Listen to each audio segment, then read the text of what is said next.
வேண்டாம். நீங்க எல்லாம் நீங்கள் நாங்க ஒண்ணுங்க உங்களோட கருத்துக்கள் ஏதாவது சொல்ல இருந்தாலும் நீங்க கதை வடிவாக ஐபிசியில பேசியிருந்த வீடியோ பாத்தீங்களா?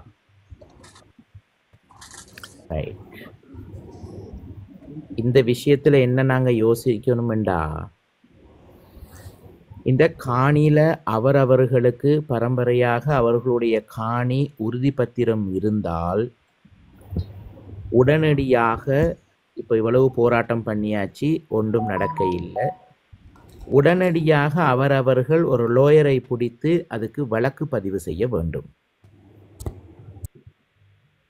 முதலாவது, அவர்களுடைய உறுதி பத்திரம் இருந்தால், யுத்தத்துக்கு முன் அந்த காணிகள் அவர்களுடைய சொந்த காணிகளாக இருந்தால், சொந்த காணிகளிலே விகாரைகள் கட்டப்பட்டு இருந்தால், உடனடியாக அவரவர்கள் ஒரு லோயரை பிடித்து வழக்கு பதிவு செய்து கோர்ட்ஸ் மூலமாக இது எல்லாத்தையும் அங்கே நீதவானுக்கு சமர்ப்பிக்கப்பட வேண்டும்.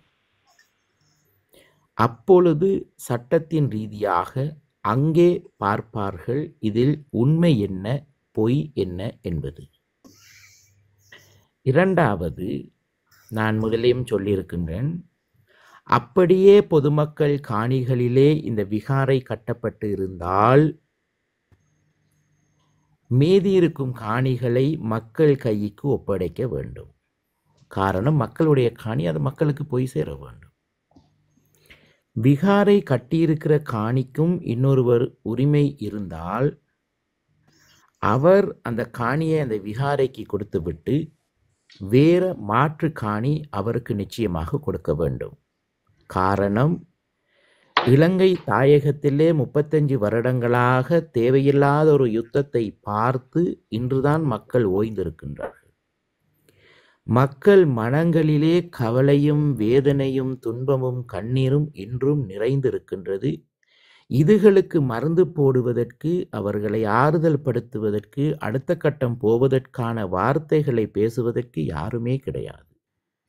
அந்த மக்கள் பாவம். மீண்டும் மீண்டும் இந்த விகாரையை உடைக்க வேண்டும், விகாரையை உடைத்துதான் எங்களுக்கு காணி வேண்டும் என்று எழும்பினால் இன்னும் 10 தலைமுறைக்கு இலங்கையிலே இனவாதமும் மதவாதமும் அதிகரிக்குமே ஒழிய இந்த நாட்டின் அரசியலோ, அரசியல் சட்டமோ, அரசியல் தலைவர்களோ இந்த நாட்டிலே இந்த தமிழர்களையும் சிங்களவர்களையும் நிம்மதியாக வாழ வைப்பதற்காக ஒரு பாதையை ஒருபோதும் உருவாக்க மாட்டார்கள். இந்த நாட்டின் அரசியலையும் அரசியல் தலைவர்களையும் தோற்கடிக்க வேண்டுமாக இருந்தால் மக்களாகிய நாங்கள் சிந்தித்து யோசித்து சில விஷயங்களை கையாள வேண்டும். காரணம், இதற்கு எல்லாம் எங்களிடத்திலே பொறுமை இருக்க வேண்டும், அறிவுபூர்வமான நல்ல சிந்தனைகள் இருக்க வேண்டும். இந்த பிரச்சனைக்கு என்ன தீர்வு என்ன என்பதை நாங்கள் தேடி பார்க்க வேண்டும், உரிய இடங்களுக்கு போக வேண்டும். என்னிடம் தொடர்பு கொண்டவர்களுக்கு நான் கூறினேன், உடனடியாக நைனாதீவு நாகவிகாரையின் விகாராதிபதி அவர்களை சந்தித்து அவரோடு கலந்துரையாடல் செய்து உங்களுடைய எல்லா உறுதி பத்திரத்தையும் ஒரு போட்டோ காப்பி அடித்து அவரிடம் கொண்டு கொடுங்க. காரணம், வடமாகாணத்திலே இருக்கக்கூடிய பழைய விகாரையின் விகாராதிபதி அந்த நைனாதேவி விகாரையின் விகாராதிபதி அவர்கள். அவர்தான் அந்த காலத்தில் இருந்து அந்த மக்களோடு ஒற்றுமையாக பயணத்திலே வந்து கொண்டிருக்கின்றார். காரணம், திஸ்ஸ விகாரைக்கு விகாராதிபதியும் அவர்தான். அங்கே வேற ஒரு தேரர் வந்திருக்கின்றார், அவருக்கு அங்கே எந்த விதமான உறுதியும் இல்லை. அது கட்டப்பட்ட பிறகு இராணுவத்தினூடாக கொண்டு வந்து நிறுத்தப்பட்ட ஒரு துறவி. அவருக்கு அடியும் தெரியாது, நுனியும் தெரியாது, அவருக்கு தமிழும் தெரியாது, தமிழ் மக்களுடைய உணர்வும் அவருக்கு தெரியாது. நைனாதேவி விகாராதிபதி அவர்களை சந்தித்து இந்த உறுதிகளை அவரிடத்திலே காட்டி, நீங்கள் இதுக்கு எங்களுக்கு சரியான தீர்வு கொடுக்க வேண்டும், நீங்கள் தான் இதுக்கு விகாராதிபதி என்று அவரிடம் ஒப்படைக்க வேண்டும். இரண்டாவது, இவர்கள் எல்லாம் போய் ஆளுநரை சந்திக்க வேண்டும், ஆளுநரிடம் முறையிட வேண்டும். இரண்டாவது, மாவட்ட செயலாளரை போய் சந்திக்க வேண்டும், மாவட்ட செயலாளரிடம் போய் இந்த இதுகளை கொடுக்க வேண்டும். இதெல்லாம் செய்தார்களா என்று எனக்கு தெரியவில்லை, நான் சொல்லுகின்றேன். அதன் பிறகு பிரதேச செயலகம் தையட்டி பிரதேசத்துக்கு சேர்ந்து பிரதேச செயலாளரை போய் சந்திக்க வேண்டும், அவரிடத்திலே முறையிட வேண்டும். தையட்டி விஹாரை இருக்கக்கூடிய பிரதேசத்திலே கிராம சேவகரை சந்திக்க வேண்டும். கிராம சேவகர்கள் கையிலே இருக்கும் அந்த ஏரியா மெப் இருக்கும். அந்த மெப்பிலே இருக்கும் யாருடைய காணிகள் என்று சொல்லி அதுகளை ஒருபோதும் இல்லாமல் அடிக்க முடியாது. அவரிடத்திலே முறையிட வேண்டும். இவர்கள் எல்லா இடத்திலையும் முறையிட்டு இதுக்கு சரியான தீர்வு காணலாம். ஆனால் நாங்கள் வெறுமனவே வெளியில் இறங்கி கொடியை பிடித்து வரக்கூடிய எல்லா மீடியாவுக்கும் நாங்கள் வாய்ஸ் கட் கொடுத்து கொண்டு அங்கே இராணுவம் வெளியேறு, சிங்கள பேரினவாதம் வெளியேறு, சிங்கள பௌத்த பேரினவாதம் வெளியேறு, சிங்கள இராணுவமே வெளியேறுன்னு சொல்லி அங்கே கோஷம் போட்டால் இங்கே நாம் இருக்கும் பிரதேசத்திலே அதை தவறாக மொழிபெயர்ந்து மக்களிடத்திலே கொடுத்து கொண்டிருக்கின்றார்கள். இங்கே உள்ள சில இனவாதிகள் சொல்லுகின்றார்கள், தமிழன் எந்த நாளும் போராட்டம்தான், தமிழன் எந்த நாளும் போராட்டம்தான், பௌத்தத்துக்கு விரோதம்தான், விகாரைக்கு விரோதம்தான் என்று இங்கே தவறாக மொழிபெயர்க்கப்படுகின்றது. அதனால் அந்த அந்த ஐபிசிலையும் நான் சொல்லியிருந்தேன், வார்த்தைகள் பாவிக்கும் போது எங்களுடைய விஷயத்துக்கு தேவையான அறிவுபூர்வமான வார்த்தைகளாக இருக்க வேண்டும். நாங்கள் முட்டாள்தனமாக வார்த்தைகளை விட்டால் அது சும்மா சிறு பிள்ளையின் வெள்ளாமை வீடு வந்து சேராது என்று சொல்லுவார்கள். அதே போல் இன்று தையட்டி விஹாரின் ஆர்ப்பாட்டம் இலங்கை மக்களுக்கு ஒரு ஜோக் மாதிரி ஆகிவிட்டது, வடிவேலுடைய ஜோக் மாதிரி ஆகிவிட்டது. கத்துவார்கள், போவார்கள், அப்புறம் கொஞ்ச நாள் காணாமல் போயிடுவார்கள், அப்புறம் திரும்ப வருவார்கள், கத்துவார்கள், காணாமல் போயிடுவார்கள் என்ற ஒரு கருத்தை வைத்திருக்கின்றார்கள். அப்படியே ஒன்றும் இல்லையா? இவர்களிடத்துக்கெல்லாம் கொடுத்த ஒரு கொப்பியை எடுத்துக்கொண்டு நேரடியாக போங்கள், கொழும்பிலே ஜனாதிபதி செயலகத்திற்கு முன்னால் போய் உட்கார்ந்து ஜனாதிபதியை சந்திக்க வேண்டும் என்று ஜனாதிபதியிடம் கேளுங்கள், இதுக்கு என்ன நீங்கள் தீர்வு தருகின்றீர்கள் என்று சொல்லி. இதுகளெல்லாம் விட்டுவிட்டு சிங்கள இராணுவம் என்று இலங்கையில் இயங்க வேண்டிய அவசியமே இல்லை. சிங்கள இராணுவம் இல்லை, இலங்கை இராணுவம். நாம் அதை சிங்கள இராணுவமாக ஆக்கிவிடக்கூடாது. தமிழர்களும் இராணுவத்துக்கு சேருங்கள், நாட்டுக்காக பாடுபடுங்கள். இங்கே சிங்கள பௌத்தம் என்று ஒன்று கிடையாது. சிங்களம் வேறு, பௌத்தம் வேறு. இந்த பௌத்தத்தை நாங்கள் பட்டா போட்டு சிங்களவர்களுக்கு கொடுக்க வேண்டிய அவசியம் கிடையாது. புத்த பகவானும் சிங்கள மொழிக்காக பட்டா எழுதி கொடுக்கவில்லை, உறுதி பத்திரம் எழுதி இந்த தர்மம் உங்களுக்குத்தான் என்று கொடுக்கவில்லை. பௌத்தம் வேறு, சிங்களம் வேறு.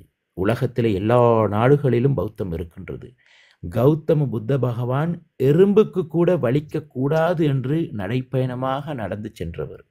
இந்த உலகத்திலே அதிகமாக இரக்கத்தையும் அன்பையும் மனிதநேயத்தையும் போதித்த மகான் கௌதம் புத்த பகவான் அவர்கள். அவர்களுடைய தர்மத்தையும் இந்த சிங்கள மொழியையும் ஒன்றிணைத்து பேசி மீண்டும் நாங்கள் பாவத்தை சேர்த்து கொள்ளக்கூடாது. இந்த இடத்தில் நான் என்ன சொல்ல வருகின்றேன், பல வெளிநாடுகளில் இருந்து கூட நாங்கள் பல கருத்துக்களை கதைக்கலாம்.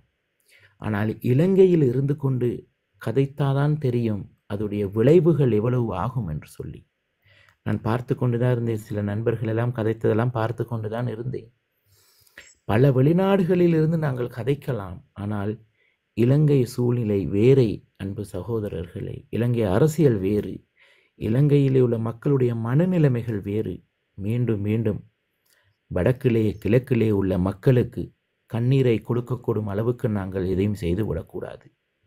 கஷ்டத்தை கொடுக்கும் அளவுக்கு நாங்கள் எதையுமே செய்து விடக்கூடாது. அவர்கள் பட்டது போதும், அவர்கள் பட்ட கஷ்டங்கள் போதும். அவர்களுடைய கண்களிலே உள்ள கண்ணீரை துடைப்பதற்கு வார்த்தைகள் பாவிக்க வேண்டும். அவர்களுடைய கஷ்டங்களை போக்குவதற்கு வார்த்தைகள் பாவிக்க வேண்டும். யுத்தம் முடிவுக்கு வந்த பிறகு தமிழ் அரசியல்வாதிகள் சரியான முறையில் அறிவுபூர்வமாக சிந்தித்து செயல்பட்டு கலந்துரையாடல் பாராளுமன்றத்திலே குரல் எழுப்பியிருந்தால் இன்று வடகிழக்கிலே மக்களுக்கு நன்மை நடந்திருக்கும். அவர்கள் எழுப்பவில்லை, நேரத்தை கடத்தினார்கள். கொழும்பிலே கட்டிடம் வாங்கிறதுக்கும் கொழும்பிலே மாளிகை கட்டுறதுக்கும் அவரவர்கள் குடும்பத்தை கொண்டு போகிறதுக்கும் பணம் சம்பாதிப்பதற்கும் வடகிழக்கு மக்களை பாவித்தார்கள். இன்றும் பாவித்து கொண்டுதான் இருக்கின்றார்கள். இன்றும் கிழக்கிலே மக்கள் இவர்களை பார்த்து ஏமாந்து போய் கொண்டிருக்கின்றார்கள். உங்களுக்கு தெரியும், வடக்கிலே கிழக்கிலே உள்ள சில பாராளுமன்ற உறுப்பினர்கள் சிங்கள குடும்பத்திலே திருமணம் முடித்திருக்கின்றார்கள், பொண்ணு கொடுத்து பொண்ணு எடுத்திருக்கின்றார்கள். ஒரு மேசையில் உட்கார்ந்து சித்திரை மாதத்திலே சித்திரை வருஷ பிறப்பு அன்றைக்கு ஒரு மேசையில் உட்கார்ந்து அவர்கள் பால் சோறு சாப்பிடுகிறார்கள். சம்மந்தியாக ஒரு கதிரையில் உட்கார்ந்து இருக்கின்றார்கள். ஆனால் பாராளுமன்றத்திலே பேசுவது தமிழ் தேசியத்தை பற்றி. வடக்கிலே ஒரு கதை, கிழக்கிலே ஒரு கதை, கொழும்பிலே ஒரு கதை. இதுதான் உண்மை. ஆகையால் அன்பார்ந்த வடகிழக்கு மக்களே, ஒரு இடத்துல யாரோ சொன்னார்களாம் தமிழர்கள் தோத்து விட்டார்கள் என்று. இல்லை, தமிழர்களின் ஒரு நாள் தோக்க போறவர்கள் அல்ல. இன்று உலகத்திலே எல்லா நாடுகளிலும் போய் சாதித்தவர்கள் தமிழர்கள். அதை நாங்கள் புரிந்து கொள்ள வேண்டும். உலக நாடுகளிலிருந்து ஈழத் தமிழர்கள் இலங்கை தாயகத்திற்கு வடக்குக்கும் கிழக்குக்கும் கொடுத்த பணம் சரியான முறையில் அங்கே அது செயல்பட்டிருந்தால் இன்று இலங்கையிலே வடகிழக்கு தான் வல்லரசு பிரதேசமாக மாறியிருக்கும். ஈழத் தமிழர்கள் வெளிநாடுகளிலே இருந்து அந்த குளிர்காலங்களிலே கஷ்டப்பட்டு, வெயில் காலங்களில் கஷ்டப்பட்டு, தூக்கம் முழித்து அவர்கள் கஷ்டப்பட்டு அனுப்பிய டாலர், பிராங்க், இந்த பணம் வடக்குக்கு கிழக்குக்கு அதிகமாக வந்து சேர்ந்தது. மலையக மக்களை கூட பார்ப்பதற்கு யாரும் கிடையாது, ஆனால் வடகிழக்குக்கு வந்து சேர்ந்தது. ஆனால் ஈழத்தமிழர்கள் கொடுத்த பணம் கிழக்கில் எதற்கு பாவித்தார்கள், என்ன செய்தார்கள் என்று ஒன்றும் தெரியவில்லை. இதில் இன்னொரு விஷயத்தை மட்டும் நான் கூறி முடிக்கின்றேன். தலைமைத்துவம் தேவை. தமிழுக்கும் தமிழ் கலாச்சாரத்துக்கும் தலைமைத்துவம் தேவை. தலைமைத்துவம் எதில் வர வேண்டும்? சமயத்தில் இருந்து வர வேண்டும். என்னுடைய அறிவுக்கு எட்டியது. யாழ்ப்பாணத்துக்கு நாட்டின் ஜனாதிபதி போகிறார். நைனாதேவி விகாரைக்கு ஜனாதிபதி போகிறார். நைனாதேவி பிரதான தேரர் அவர்கள் தர்ம மண்டபத்திலே தர்மாசனத்திலே அமர்ந்திருக்கின்றார்.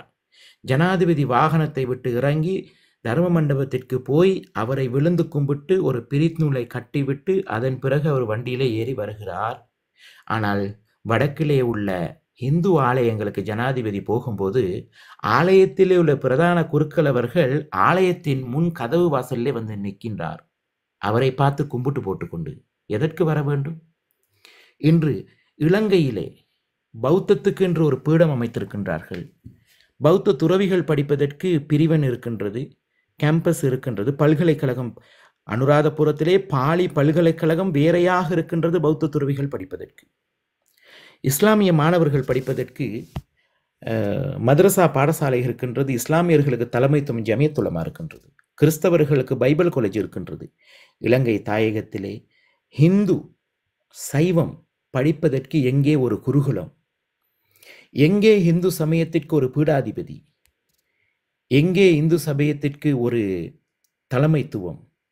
வடகிழக்கிலே இன்று எந்த தலைமைத்துவம்?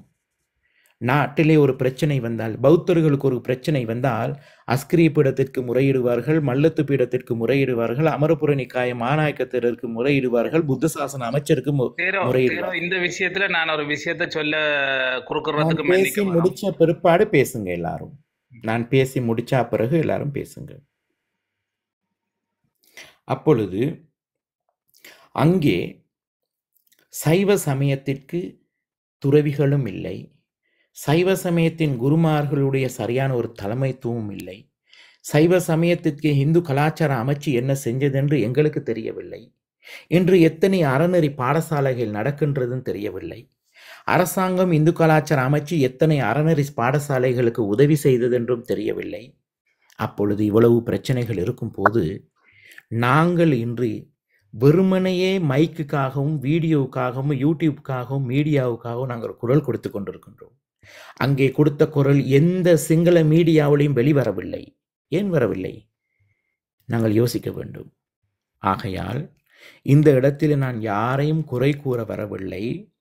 இலங்கை தாயகத்திலே தமிழ் மொழியிலும் சிங்கள மொழியிலும் தர்ம போதனை செய்யக்கூடிய ஒரு துறவியாக எனக்கு மதம் இல்லை, ஜாதி இல்லை, மொழி இல்லை, உயர்ந்தவன் தாழ்ந்தவன் ஏழை பணக்காரன்ற எண்ணம் என் மனதில் இல்லை. காரணம், மனிதனாக இருந்து ஆத்மாவுக்கு விமோச்சனம் கொடுக்க வேண்டும் என்று நினைக்கின்றேன். ஆனால் என்னையும் சில பேர் விமர்சித்து கொண்டுதான் இருக்கின்றார்கள்.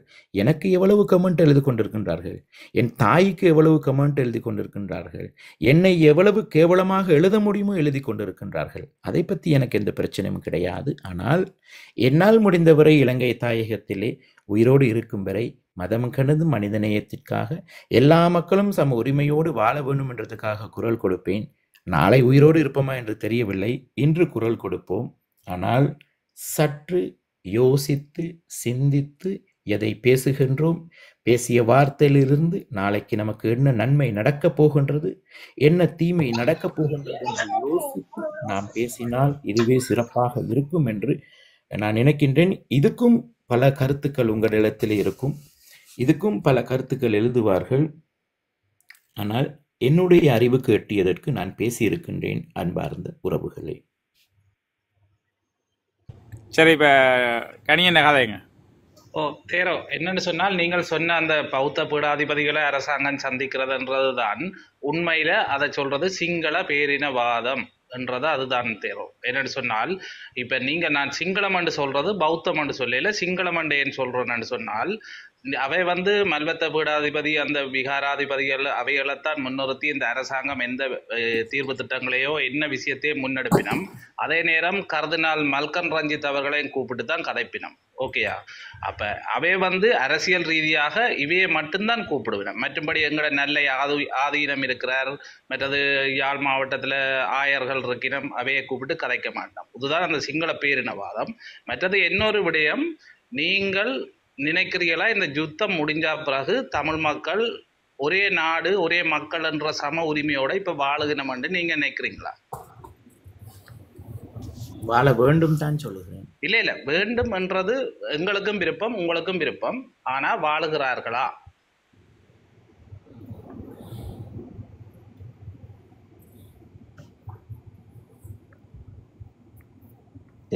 அமைதி காக்கிறார். ஓகே, இல்ல அவர் கடந்து செல்ல விரும்புறார். ஓகே ஓகே, அடுத்த நான் சொன்னேன், சில விஷயங்களுக்கு நானும் பேசினால் எனக்கும் இனவாத முத்திரைகள் குத்திவீர்கள் என்று எனக்கு தெரியல. இல்ல தேரோ, இப்ப நான் அதை ஏன் சொல்றேன், உங்களுடைய சொற்பொழிவுகள் நான் கேட்டிருக்கிறேன். நீங்கள் ஒரு நடுநிலைமையா கதைக்கிறார். மற்றது ஒரு விடயம் எங்களுக்காக வேண்டி செய்ய முடியுமா, எனக்கு அது அங்க சாத்தியப்படுமான்னு தெரியல. நீங்கள் சொன்னீங்க தானே, பௌத்த பேரினவாதம் சிங்கள பேரினவாதம் இவர்களை போய் சந்திக்கிறார்கள் என்று சொல்லி. தமிழுக்கும் தமிழ் கலாச்சாரத்துக்கும் யாரை போய் சந்திக்க வேண்டும்? இல்ல இப்ப நீங்க அதை கேக்குறீங்களா? இப்ப நான் கேட்கிறேன், ஒரு ஜனாதிபதி வரும் போது இதுல நீங்கள் கேட்கிற கேள்வியில சந்திக்க வேண்டும். ஒரு பிரச்சனை ஒன்று இருக்குது. நீங்க கேட்கிற கேள்வியில தமிழ் என்றது மொழி, நீங்கள் சொல்ற இந்து என்றது மதம். அதே மாதிரி சிங்களம் என்றது மொழி, சிங்களத்தில் பௌத்தம் என்பது தர்மம். சிங்களத்தில் ரெண்டையும் உண்டாவே பார்க்கணும். சிங்களம் ஏன் நீங்க பாக்குறீங்க? நீங்க தான் பாக்குறீங்க, நாங்கள் பார்க்க இல்ல. சிங்கள பேரினவாதம் நீங்க ஐயா இப்ப நீங்க சொன்னீங்க. இதுக்கு தான் நான் அதிகமா விவாதங்களுக்கு வரமாட்டேன். நீங்க சொன்னீங்க தமிழ் வேறு ஹிந்து வேறு, இங்கே பௌத்தம் வேறு சிங்களம் வேறு. சிங்களவர்கள் பௌத்தமாக இருப்பதால் அங்கே அஸ்கிரிய மல்லத்து பீடாதிபதிகள் இருப்பதால் நாட்டிலே எந்த ஒரு பிரச்சனைகள் வந்தாலும் பௌத்த துறவிகள் குரல் கொடுப்பதால் அங்கே இவர்கள் போய் சந்தித்து ஆலோசனை எடுக்கின்றார்கள். அங்கே கிறிஸ்தவ பாதர்மார்களை போய் சந்தித்து ஆலோசனை எடுக்கின்றார்கள். அங்கே ஜமியத்துலமாவையும் அவங்க போய் சந்திக்கின்றார்கள். இங்கே சைவ சமய ரீதியாக எந்த பீடாதிபதியை சந்தித்து ஆசீர்வாதம் வாங்குவது? இதுல ஒன்று இருக்குன்னு சொன்னா, தமிழ் வேற எங்கட இப்ப அவர் சொன்ன மாதிரி, எங்கட கணியன்னா சொன்ன மாதிரி தமிழ் வேற, எங்கட சைவ சமயம்ன்றது வேற. ரெண்டும் வேற வேற என்று சொன்னா எங்கட தமிழுக்குள்ளதான் மற்ற எல்லாம் அடங்குது. அதாவது முஸ்லீம் கூட தமிழர் தான். எங்களுக்கு அப்படி போய் ஒரு ஆளை சந்திக்கிறதுக்கான ஒரு தனித்துவமான தலைமை ஆலய ரீதியாகவும் இல்லை, வழிபாட்டு ரீதியாகவும் இல்லை, அரசியல் ரீதியா தமிழன்னு சொல்லி தமிழர் சார்பான ஒரு அரசியல்வாதியாயும் இல்ல அவர் கேட்கிற மாதிரி எங்களுக்கான ஒரு ஹிந்து வீடம் ஒரு சமய வீடம் என்று சொல்லி அதுக்கான ஒரு தலைவர் இருந்து அது அவற்றை கல்வி நியாயம். அது சமய ரீதியாக. ஆனா தமிழ் ரீதியாக சந்திக்கிறக்கு யாரை சந்திக்கிறேன்னா அது இங்க இல்ல தானே. இப்ப அதுலயும் குழப்பம் தானே இருக்குது. இப்ப எங்களுக்கு இருக்கிறேன்னு சொன்னால் ஐயாட்ட எனக்கு ஒரு கேள்வி ஒன்று இருக்கு. சரி, நீங்கள் சமய ரீதியாக உங்களோட அரசாங்கத்தோட நீங்கள் தொடர்பட்டிருக்கிறீங்க, சமயம் சார்ந்து நீங்கள் பயணிக்கிறீங்க. ஆனால் உங்களோட சமயம் பௌத்த மதம் எல்லா மக்களையும் ஒரே போர்வையில் தான் நேசிக்குது. அப்போ நீங்கள் சமயம் சார்ந்து உங்களோட மதத்தை பின்பற்ற சிங்கள மக்களுக்காக குரல் கொடுக்குற மாதிரி ஏன் தமிழ் மக்களுக்கான உரிமைகளுக்காக உங்களோட சமயம் குரல் கொடுக்கறதுக்கு பின்னிட்டுதுன்ற ஒரு கேள்வி ஒன்று இருக்குது தானே. இப்போ நீங்கள் ஒரு ஆள் அதை விதிவிலக்குன்னு வைங்க நீங்கள் கதைக்கிறது. ஆனால் இன்றைக்கு இனவாதத்தை தூண்டுறதுக்கு முக்கிய பங்களிப்பு அளிக்கிறது நிறைய இடங்களில் பிக்குமாராக தான் இருக்கணும். அதே நீங்கள் இந்து மத தலைவர்களை நீங்கள் பார்த்தீங்கன்னா எங்கேயுமே போய் அவங்கள அரசியலில் ஈடுபட்டு அரசியல்வாதிகள் மாதிரி செய்கிறது 100% குறைவு. ஆனால் இன்றைக்கு அரசாங்கத்தை நடத்துறதே பிக்குமார் மாதிரி தான் இன்றைய நடைமுறை இருக்கு. இலங்கையின் வெள்ளக்காரன் கொடியை கலட்டி எரிஞ்சிட்டு இலங்கையின் தேசிய கொடியை ஏற்றியது யார்? இல்ல இப்ப நான் வந்து இப்ப இல்ல, நீங்க நடக்கிற கேட்ட கேள்விக்கு நான் பதிலுக்கு வரேன். ஐயா, நீங்க கேட்ட எனக்கு கேள்விக்கு நான் வந்து பதிலுக்கு வரேன். இல்ல ஐயா, எனக்கு வந்து சுத்தி வளைச்சு நீங்க சொல்ல வேணாம். ஏன்டா நான் இல்ல, சின்ன சுத்தி வளைச்சு கேட்க இல்ல, இல்ல. நான் ஐயா, இல்ல, ஐயா, நான் வந்து உங்களோட நீங்க முரண்பாடு கேட்ட கேள்விக்கு இந்திய நான் நடைமுறைக்கு ஒரு நிமிஷம் கதைக்க விடுங்க ஐயா. நீங்க கேட்ட பதிலுக்கு நான் பதில் சொல்றேன். தமிழ் சிங்களவர்களின் போராட்டம் தான் ஒட்டுமொத்தமாக ஆங்கிலேயரை வெளியேற்றியது. அதுல Right. ஒரு நிமிஷம் பாருங்க ஐயா, நான் கதைக்கிறேன் பிறகு கேளுங்க. சிங்கள மக்கள் தான் முழுமையாக கொடியை வெளியேற்றினார்கள் என்றோ, தமிழ் மக்கள் தான் கொடியை வெளியேற்றினார்கள் என்றோ இல்லை. அதாவது தமிழ் மக்கள் சிங்கள மக்கள்ட இலங்கை மக்கள்ட சுதந்திர போராட்டம் அவர்கள் வெளியேற்றியது. இதை ஏற்றுக்கொள்றீங்களா? ஓ, ஓகே. அப்ப இதுல சிங்கள மக்கள் தான் கொடியை கலட்டினார்கள் என்றோ இல்லை. அதுக்கு அடுத்த கட்டமாக இல்ல, இல்ல, இனப்பாகுபாடு நான் இதுக்கு என்ன சொல்ல வந்தேனேண்டா, அவர் சொல்றாரு எதுக்கு எடுத்தாலும் பௌத்த துறவிகள் சிங்கள துறவிகள் போராட்டத்துல இறங்குறாங்கண்டு. ஆமா. வெள்ளக்காரனோட அதிகமாக போராடி இலங்கையின் தேசிய கொடியை உயர்த்தியது ஒரு பௌத்த துறவி. அதை நீங்களும் படித்திருப்பீங்க. அதுக்காக ஐயா நீங்கள் அப்படியே பெரும்பான்மையா வாழணும்னு யோசிக்கிறீங்களா? இப்ப நீங்கள் இதுல நான் வரல. ஏன்னா எதுக்கு எனக்கு பதில் கொடுக்க முடியாது. நாங்க வந்து உங்களோட முரண்படையில நீங்க இல்ல, இல்ல. இல்ல, நான் வந்து ஒரு பொறுமையா சில வார்த்தையை பாவிச்சீங்களா ஐயா? வந்தேன். நோ நோ நோ இல்ல, ஒரு நீங்கள் ஒரு வார்த்தையை பாவிச்சீங்க எப்படின்னு சொன்னா, பௌத்த மதம் வந்து தமிழர்களுக்கும் சிங்களவர்களுக்கும் பொதுவானது என்று சொல்லி நீங்க பாவிச்சீங்க. ஆனா உங்களோட கருத்து வந்து இப்ப எப்படி சொல்லுதுன்னு சொன்னா, நீங்கள் இப்ப கதைக்க வந்த விஷயம், நான் இந்த கேள்வியை கேட்டதுக்கு நான் உங்கள்ட்ட எதிர்பார்த்தேன்னா ஒரு நீங்களெல்லாம் பாத்தீங்க மீடியாவுல 10 துறவிகள் பேசுறது பாத்தீங்களே ஒழிய, எவ்வளவோ துறவிகள் சமாதானத்துக்காகவும் போறது. நான் உங்கள்ட்ட கேட்கிறேன், நீங்கள் நடுநிலைமையான ஒரு பதிலை சொல்லுவீங்களன்னு நான் எதிர்பார்த்தேன். நீங்கள் சொல்லுவீங்க கொடியை யார் பிடிங்கிறாங்களோ அவங்களுக்கு தான் முன்னுரிமை என்ற மாதிரி தான் உங்களோட கருத்து. இல்ல இல்ல, அது நீங்கள் அது நான் கதையை சொல்லி முடிக்க முன்னுக்கு நீங்களே ஒரு தீர்மானத்துக்கு வந்தா நான் என்ன செய்யறது? நீங்க அந்த கருத்தை சொல்லிட்டீங்களானே ஐயா, அந்த அந்த கருத்து வரவே கூடாது. நான் என்ன செய்யறது? மதமண்டது பொதுவானது என்று சொன்னா ஐயா, சமயமண்டது பொதுவானது. நான் ஒரு விஷயத்தை ஆரம்பிச்சு உங்களுக்கு புரிய வைக்க முன்னுக்கு நீங்க ஒரு விஷயத்தை முடிவெடுத்துட்டால் அதுக்கு நான் என்ன செய்யறது? இல்ல இல்ல, நீங்கள் ஆரம்பத்திலே அதை கொண்டு வந்திருக்க கூடாது. அப்படி என்று சொன்னா விஷயத்தை பொறுமையா கேட்கணும். சொன்னா அந்த கேள்வி வந்து பிள்ளையான கேள்வி. ஐயா ஒன்று புரிஞ்சு கொள்ளுங்க, நீங்க கேட்டீங்க துறவிகள் போராட்டம் பண்றாங்கண்டு. அதுக்கு தான் சொன்ன, அந்த காலத்திலிருந்து இந்த நாட்டுக்காக அதிகமாக வெளியில இறங்கி போராடியவர்கள் பௌத்த துறவிகள். நாட்டுக்காக போராடினது ஓகே, ஆனா இனவாதத்தை தூண்டுறதே துறவிகளா இருக்க, அது ஒரு கேள்விக்குறிதான். எத்தனை துறவிகள் இனவாதத்தை தூண்டி நீங்க பாத்துருக்கீங்க மீடியாவுல? உங்களை மாதிரி ஒரு சிலரை தான் இப்படி கதைக்கிறத பாத்துருக்கிறேன். ஒரு சிலர் ஏன் கதைக்கிறாங்கடா, இந்த நாட்டுல இன்னும் மொழி பிரச்சனை இருக்குது. தமிழர்கள் மத்தியில சிங்களம் பிரச்சனை இருக்குது, சிங்களவர்கள் மத்தியில தமிழ் பிரச்சனைகள் இருக்கின்றது. இந்த நாட்டுல 70,000 துறவிகள் இந்த நாட்டுல 70,000 துறவிகள் இருக்கிறாங்க. இந்த 70,000 துறவிகளும் வீதிக்கு இறங்கினார்களா? சொல்லுங்க பாப்போம். நான் கேட்கிறேன், இப்ப நீங்கள் துறவிகள் என்றதை விட கருத்துன்றது ஒன்றுதானே. இப்ப மொழி பேச்சு மொழி பிரச்சனை இருக்குன்றதெல்லாம் காவி உடுத்தினவர்கள் எல்லாம் கருத்து தான் எங்களுக்கு முக்கியம். இப்ப ஒரு துறவியின் மொழி மற்றும் அவர் தமிழ் நாங்க சிங்களம் அவைக்கு மொழி தெரியாதுன்றது வேற.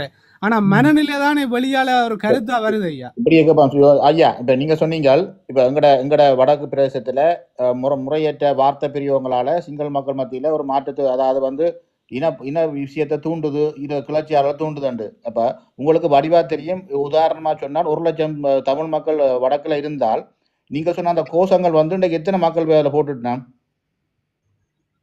ஒரு 1000 பேர். நன்றி ஐயா. இதுக்கு பிறகு நான் இதனூடாக நான் கேட்கிற கேள்வி என்னன்னா, வடக்கு மக்கள்னு சொல்லி நீங்க எல்லாரையும் அப்படி பிரதிபலிப்படுத்த கூடாது. அதாவது ஒரு 100 பேர் போடுற கோஷத்தை வச்சுக்கொண்டு அந்த கோஷம் ஒட்டுமொத்தமா வடக்கு மக்கள் கோஷமான்னு நீங்க அப்படி சொல்லக்கூடாது. அப்படி சொல்லவே இல்லை. நான் வடகிழக்கு மக்களுடைய மனநிலைமையை புரிந்து அவர்களுடைய மனதிலே உள்ள வேதனைகளை மீண்டும் மீண்டும் தூண்டுவதற்காக வார்த்தைகள் பாவிக்காமல் வடகிழக்கு மக்களை நிம்மதியாக சந்தோஷமாக, ஐயா இங்க நான் ஒருவனாக இருந்து நான் இந்த ஐபிசி வீடியோ ஒன்றை கொடுத்துட்டு நான் படுற பாடு எனக்கு தான் தெரியும். சரிங்களா? பாக்கு வெட்டி இருக்கல்லவா, இந்த பாக்கு வெட்டி இருக்கல்லவா, இந்த பாக்கு வெட்டிக்கு இடையில பாக்கு மாட்டிக்கொண்டு எப்படி தவிக்குது? சரிங்களா? இந்த 35 வயசுக்கு இந்த நாட்டுல எல்லா மக்களுக்கும் நல்லது செய்ய வேண்டும் என்று இறங்கி சில விஷயங்களை செய்து கொண்டு போகும்போது இந்த ஐபிஎஸ்சிக்கு ஒரு வீடியோவை கொடுத்துட்டு நாலா பக்கமும் நான் படுற பாடு எனக்கு ஒருத்தருக்கு தான் தெரியும். கோவிக்க சரியா? கூடாது தேரோ. இது நான் ஒரு ரீதியாக கொஞ்சம் பொறுங்க. இது ரீதியாக ஒருத்தர், அது சிங்களமா இருக்கலாம், தமிழா இருக்கலாம், ஒருத்தர் எங்களோட ஒரு ஃபோன் பண்ணி உங்க கருத்தை கேட்டோம், நல்லா இருந்தது, நீங்க பயணிங்க, உங்களோடு நாங்கள் இருக்கிறோம் என்று சொல்றதுக்கு ஒரு வார்த்தை சொல்றதுக்கு ஒருத்தரும் இல்ல. எங்கேயோ இருந்து வந்து டக்குன்னு பாஞ்சி என்னகிட்ட கேட்குறீங்க. 20 வருஷத்துக்கு முன்ன உள்ள கேள்வி, 10 வருஷத்துக்கு முன்ன உள்ள கேள்வி, 35 வருஷத்துக்கு முன்ன ஆரம்பிச்சது என்னன்றத கேள்விகளை என்னட்ட கேட்குறீங்க. ஒன்றை புரிஞ்சுக்கோங்க, முன்னோர்கள் செய்த பிழை நாங்கள் இன்று கஷ்டத்தை அனுபவித்துக் கொண்டிருக்கின்றோம். நாளை பிறக்கும் குழந்தைக்கும் கஷ்டத்தை அனுபவிப்பதற்காக நான் இடம் கொடுப்பதற்கு தயாராக இல்லை. இது ஒன்று. என்னால் முடிந்த அளவுக்கு ஒரு விதையை விதைக்கின்றேன். முடிந்தால் அது மரமாகட்டும், இல்லை என்றால் அது உரமாகட்டும். நாளும் கொஞ்ச நாளில் இந்த பூமியில் உரமாகி விடுவேன். இதுதான் உண்மை. இலங்கையிலே கொஞ்சம் பொறுங்க, இலங்கையிலே எங்க இருந்து எனக்கு ஒரு வெடி வைப்பாங்கன்றது எனக்கே தெரியாது. புரிஞ்சு கொள்ளுங்கள். ராகுல தேரர் வெளியில இறங்கி சில விஷயங்கள் பேசியதால் நான் எந்த சூழ்நிலையில் இருக்கின்றது எனக்கு மட்டும்தான் தெரியும். எங்கேயோ உட்காந்து கொண்டே முகநூல் ஊடாக டிக்டாக் ஊடாக கேட்கலாம் கேள்விகள். நீங்க எதிர்பார்க்கிற மாதிரியே என்னால கேள்வி கொடுக்கவும் முடியாது. எந்த இனத்தையும் சந்தோஷப்படுத்துவதற்கு என்னுடைய வாயில் வார்த்தைகள் வராது. நான் உண்மையையும் நியாயத்தையும் கதைப்பேன். என்னுடைய இந்த வயசுக்கு எட்டிய அறிவுக்கு நான் 70 வயது 80 வயது அனுபவம் பெற்ற துறவி கிடையாது. நான் கேம்பஸ்ல போய் வரலாறுகள் படிச்ச துறவி கிடையாது. நான் கௌதம புத்த பகவானுடைய தர்மத்தை படித்த ஒரு துறவி. புத்தகத்தின் அனுபவம் மட்டும் எனக்கு கிடையாது, சமூகத்தின் அனுபவமும் எனக்கு இருக்கின்றது. சில பேர் என்னிடம் விவாதம் செய்வதற்கு முன் புரிந்து கொள்ள வேண்டும், இவருக்கு எத்தனை வயது, இவர் இந்த நாட்டில் இந்த சேவையை தொடங்கி எவ்வளவு நாள், இவர் பின்னுக்கு யார் இருக்கிறா, இவருக்கு யார் உதவி செய்கிறா, எதிர்காலத்தில் இவருடைய சமூக சேவை எதிர்காலத்தில் என்னவாக அமையும் என்று யோசிங்க. நாட்டி வச்ச உடனே நாங்க மாங்கா புடுங்க முடியாது. அதனால தயவு செய்து மன்னிங்க. உங்கள் யாரோடையும் விவாதம் செய்வதற்கு வரவில்லை. விவாதிக்கும் அளவுக்கு நான் வந்து பெரியவனும் ஞானியும் கிடையாது. ஐயா, உங்கள்ட்ட ஒரு விஷயம் மட்டும் சொல்லி வரணும் ஐயா. உங்களோட மனசை கஷ்டப்படுத்த விரும்ப இல்ல. ஒரே ஒரு எல்லாரும் நான் இந்த டிக்டாக் லைவுக்கு வராததுக்கே காரணம் என்னண்டா, எல்லாரும் எதையாவது பேசி எங்கேயோ ஒரு பிரச்சனையை தான் பாக்குறீங்களோ ஒழிய யாரும் வந்து ரைட் தேரர் அவர்களை நீங்க பேசியிருந்தீங்க, அருமையா இருந்தது, சரி பிழைகள் இருக்கலாம், எங்கேயோ ஒரு இடத்துல நீங்க பேசியது நல்ல கருத்துக்கள் இருந்தது, எதிர்காலத்தில் இது இருந்து நமக்கு நல்ல பலன் கிடைக்கும் என்று சொல்றதுக்கு யாருக்கும் வாய் வரலையே. இந்த தளம் ஐயா, உங்களுக்கு ஒரு நிமிஷம் ஐயா புரிஞ்சுக்காங்க. இந்த தளம் UK சுரேஷ் அவர்களால முறையான விதத்துல பண்பற்ற வார்த்தை பிரிவுகள், அதாவது பண்பான வார்த்தை பிரிவுகளோட அர்ச்சுனாவுக்கு சார்பான ஒரு தளமாக, அவரது எண்ணங்களை பிரதிபலிக்கிற தளமாகத்தான் இயங்கி கொண்டிருக்கிறது. உண்மையிலேயே உங்களோட கருத்துக்களில் அர்ஜுனா அவர்கள் முதல் ஒரு காணொளியை விட்ட போது அவருக்கு ஒரு கமெண்ட் எழுதியிருந்தேன் நான்.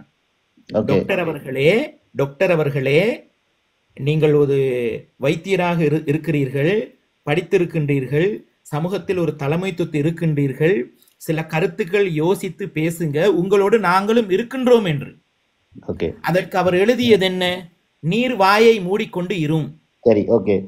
இப்ப நீங்கள் ஆரம்பத்துல பார்த்த அர்ச்சுனாக்கும் இன்றைக்கு பாராளுமன்றத்தில இருந்து மக்களுக்கு சேவையாற்றோட சிந்தனை அர்ச்சுனாக்கும் மாற்றங்கள் இருக்குதா இல்லையா? ஒரு மாற்றமும் இல்லை. அப்ப நீங்கள் தவறானவர். இந்த விஷயத்துல கூட வாக்குவாதம் செய்யலாம். என்னன்னா ஒரு விஷயத்தை கதைக்க வந்தால் உங்கள்ட்ட நியாயபூர்வமான கருத்தை கேட்டால் அந்த கருத்துக்கு பதில் சொல்லுவோம். நீங்கள் அதைத்தான் சொல்றேன். ஐயா ஒரு கதைக்க விடுங்க. ஏன் மாற்றம் இல்லை என்று கேளுங்க ஐயா. இப்ப என்ன கதைக்க விடுங்க, அதுக்கப்புறம் நீங்க கதை மாற்றம் ஏன் இல்லை என்று கேளுங்க, அதுக்கு பதில் சொல்றேன். அக்கா ஐயா, இப்ப நான் தான் உங்கள்ட்ட கேள்வி கேட்டேன், அதுக்கப்புறம் நீங்க கேள்வி கேட்டா நான் பதில் சொல்லுவேன். இப்ப இல்ல அதுக்கு பதில் நீங்க கேட்கணும். ஏன் மாற்றம் இல்லை? ஒரு ஆள்கிட்ட ஒரு தவறை இனம் காண்றீங்கள், அந்த தவறு அவர்கிட்ட தொடர்ச்சியாக இருக்குதா இல்லையா? ஐயா இப்ப இந்த கேள்விக்கு பதில் சொல்லுங்க ஐயா, இருக்கா இல்லையா? இல்ல, நான் மாற்றங்கள் காணவில்லை. அப்ப உங்களோட பார்வையும் உங்களோட கண்ணும் தவறாக இருக்கிறது. அவர்கிட்ட பதிலுக்கு கேட்போம். அதான் சரி, கேளுங்க. கேட்கிறேன். நீங்க கேட்க மாட்டேங்கிறீங்களே ஐயா, ஏன் அப்படி சொல்றீங்கன்னு கேளுங்க. சரி, சரி, என்ன என்னத்தை அப்படி சொல்ல சொல்றீங்க? வாரீங்க? சொல்லுங்க சொல்லுங்க பாப்போம். நீங்க சொல்லுங்க.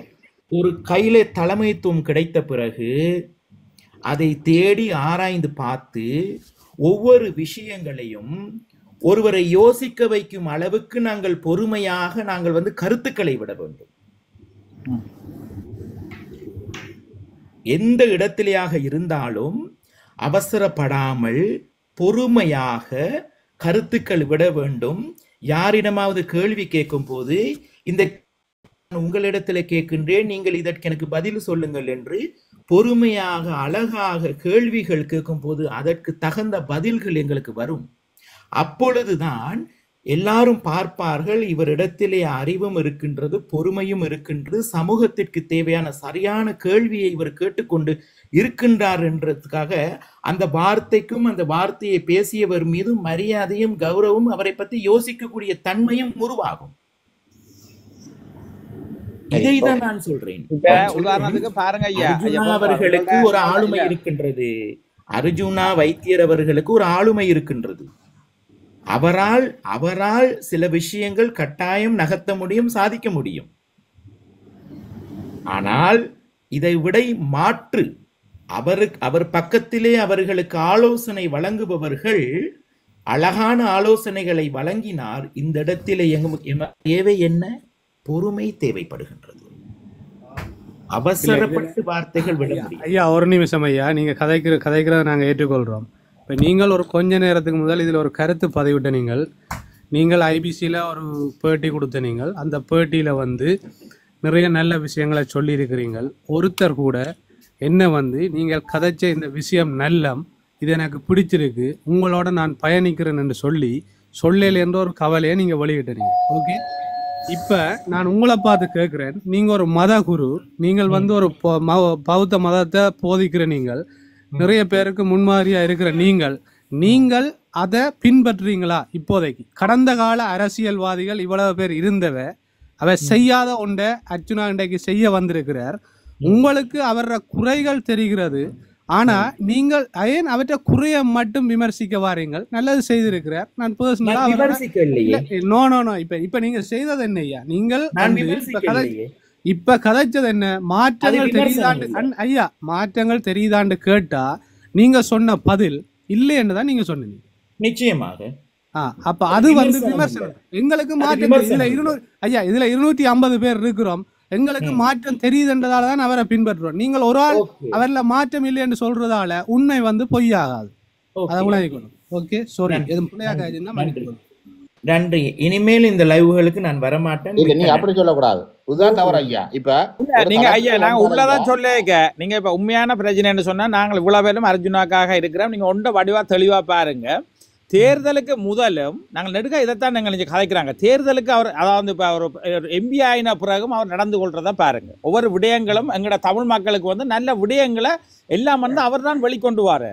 உங்களோட மாவட்ட அபிவிருத்தி குழு பிரச்சனை என்று சொன்னாலும் சரி, பார்லிமெண்ட்டில் எங்களோட பிரச்சனைகளை கதைக்கிறேன்னு சொன்னாலும் சரி, அல்ல ஒவ்வொரு பிரச்சனைகளை முன்னின்று நடத்துறேன்னாலும் சரி, அவர் சரி எங்களுக்கு இது இப்போ இருக்கிற தலைமைகள் எல்லாரையும் விட ஒரு திறமான ஒரு தலைமையாக தான் இருக்கிறார். அதுக்காண்டி தான் நாங்கள் இந்த வெளிநாடுகளில் இருந்து கூட நாங்கள் அவருக்கு இவ்வளோ ஆதரவு கொடுத்து எல்லாருமா இவ்வளோ ஒரு பண்பாக அவ்வளோ ஒரு பாசமாக நடந்து கொண்டு இருக்கிறோம். இப்போ உங்களோட கதையில் ஒன்று நாங்கள் சொல்லுவோம் என்னென்னு சொன்னால், உண்மையில மிக அழகான ஒரு தமிழ், ஒரு அன்பான மனிதர். இதில் நாங்கள் உங்களை மிக வரவேற்கிறோம். நீங்கள் நல்ல கருத்துக்கள் எல்லாம் சொல்லிக்கிறீங்க, எல்லா பிரச்சனைகளுக்குள்ளேயும் நீங்கள் இதன்றிருக்கிறீங்க, முகம் கொடுத்து கொண்டிருக்கிறீங்க, தெரியுது. நீங்கள் தமிழருக்கு ஆதரவாக நல்ல விடயங்களை கதை கேட்க உங்களுக்கு இவ்வளோ அழுத்தங்கள் வரும். உங்களோட பீடா அதுகள் எல்லாம் உங்களுக்கான ஒரு இதுகளை தெரிவினம், இல்லை உங்களுக்கு மேற்பட்டாக்களும் உங்களுக்கான அழுத்தங்களை தெரிவினம். ஸோ இதெல்லாம் நிச்சயமாக நாங்கள் புரிஞ்சு கொள்கிறோம். நீங்கள் அழகாக வாங்க கதையுங்க. ஆனால் அதுக்காக உண்மையில் எங்களை தலைப்பை இப்படி என்ன ஒன்று போயேக்க, அதாவது என்னென்னு சொல்கிறது, இப்போ டாக்டரை பற்றியான நீங்கள் விமர்சனம் போய் கேட்க நீங்கள் தேர்தலுக்கு முதல் சொல்லியிருந்தால் நான் ஏற்றுக்கொள்வேன். ஏன்னா சில வளார் பகுதியாக பண்ணா முஸ்பாத்தியாக பேம்பல் அடித்து கொண்டு இருந்தவர், எல்லாரும் ஒரு அரசியலாக பார்க்க இல்லை. ஆனால் இப்போ பொறுப்பு வாஞ்சவராக தமிழருக்கான ஒரு சிறந்த ஒரு தலைமையாக செயல்பட்டு கொண்டு இருக்கிறார். அவரை விட உங்கள் வேறு ஒரு தலைமையை நாங்கள் ஒன்றும் பார்க்கவும் இல்லை. அதுக்காண்டி தான் நாங்கள் அவருக்காண்டி போறோம்.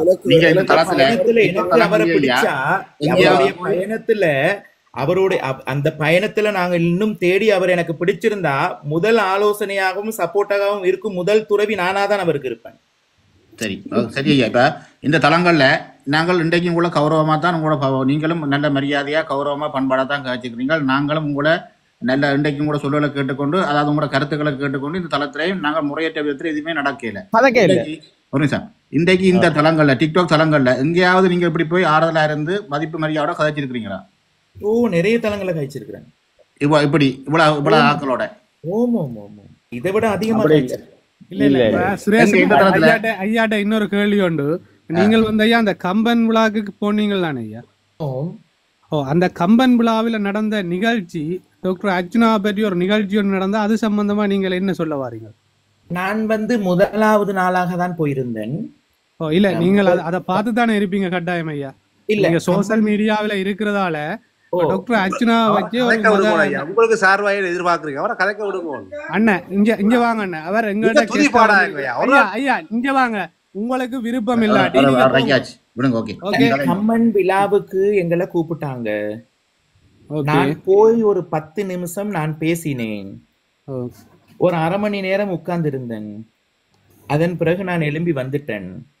அடுத்த நாட்கள்ல அங்க என்ன மாதிரி விழா நடந்து எனக்கு தெரியவும் இல்லை. நான் வந்து மீடியாவுல பார்க்கவும் இல்லை. நன்றி. ஒரு கம்பங்கள விழாவில் அவர் வந்து ஒரு பெரிய எங்களை உதாரணத்துக்கு நீங்க சொன்ன மாதிரி ஒரு தமிழ் பீடாதிபதியா இருக்கிற இலக்கிய ஒரு பெருந்தகையா அவர் இருந்து கொண்டு அன்றைய தினம் வந்து எங்களோட ஆளுநர் கூட போயிருக்கிறார்.